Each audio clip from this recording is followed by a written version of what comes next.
你同我打電話俾霍大律師，問佢知唔知係曹傑教腳？乜阿草教咗腳啊？正契弟嚟嘅，同撈同幫咁多年，電話都唔打一個就鬆人。今日啊，成個部門全通晒啊，我先知嘅啫。佢冇煮你啊嘛？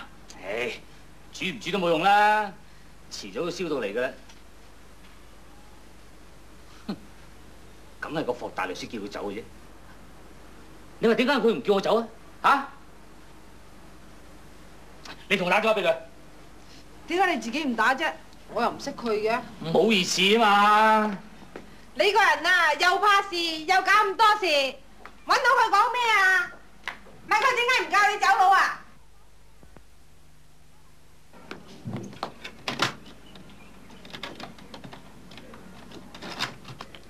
不如好聲好氣叫佢教下路仲好啦。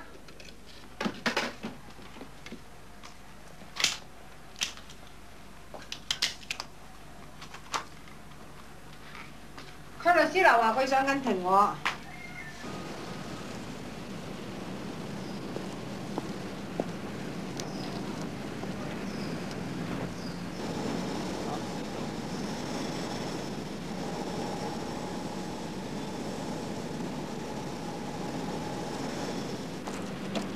係咩？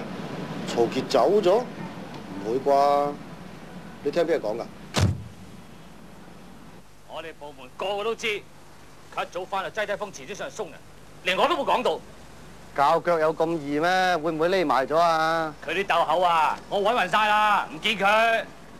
喂，霍大律師，佢教腳你唔知？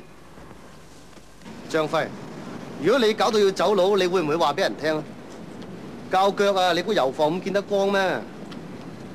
法律嘅嘢就冇絕對嘅，只要你通晒識得點用，你自不然唔會搞到要走佬噶啦。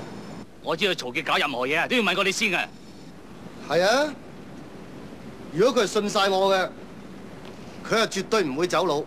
佢點樣唔信你啊？你同佢咁熟啊，你應該好清楚佢啊。教腳你估好過癮啊？出到外邊人地生疏，分分鐘俾人恰噶嘛。曹傑自己咁做法啊，正蠢仔嚟嘅。你啊，唔好學佢添啊！